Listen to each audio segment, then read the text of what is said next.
Baiklah, jadi di video kali ini kita akan masuk ke materi baru.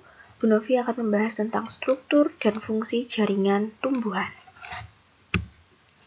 Kita mulai dari macam-macam jaringan tumbuhan.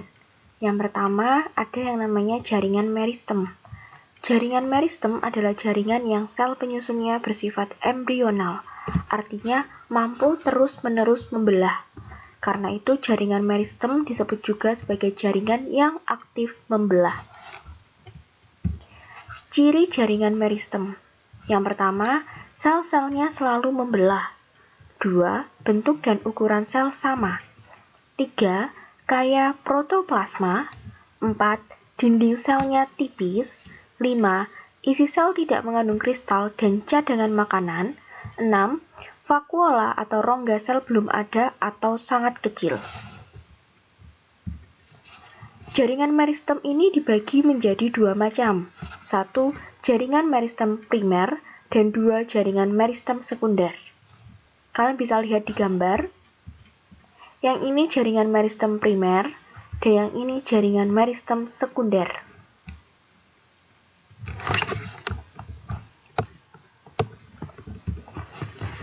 Meristem primer berasal dari sel-sel embrional.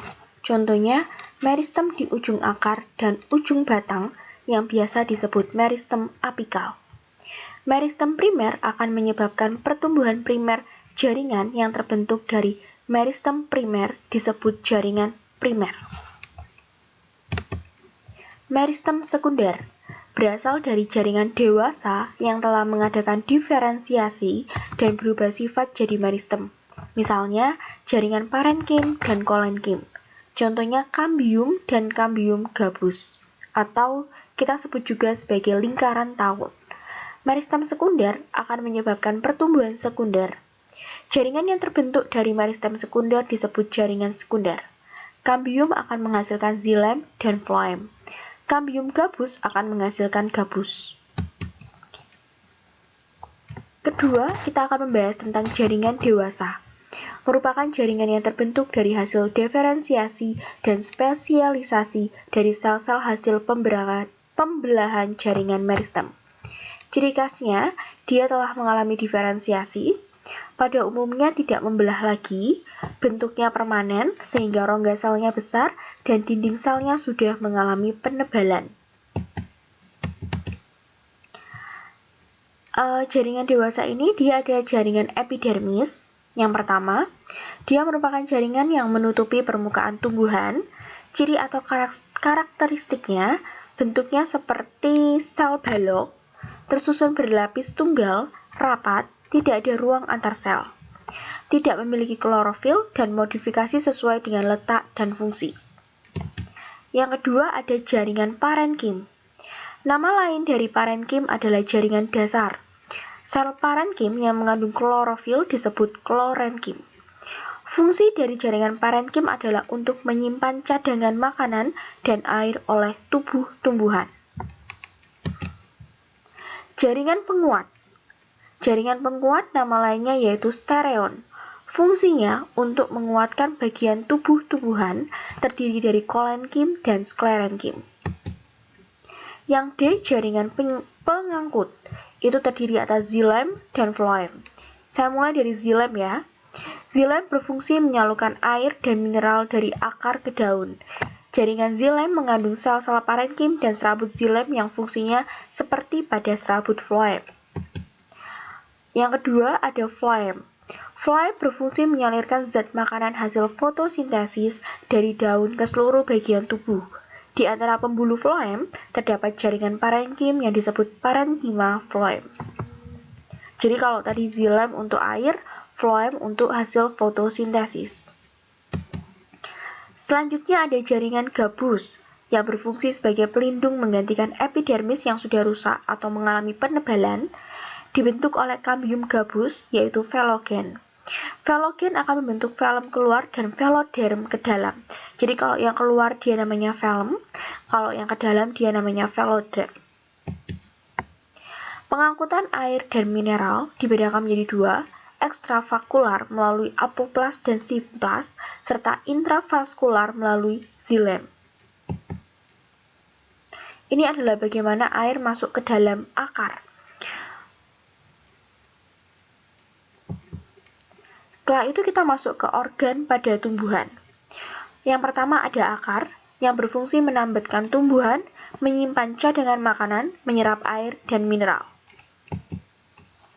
Ini adalah potongan memanjang pada akar.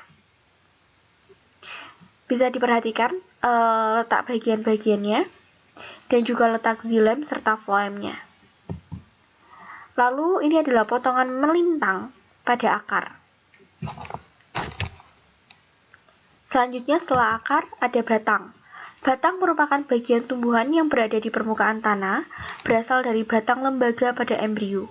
Batang berfungsi sebagai tempat duduk daun, sarana lintasan air, mineral, dan makanan. Ada perbedaan antara batang dikotil dan batang monokotil.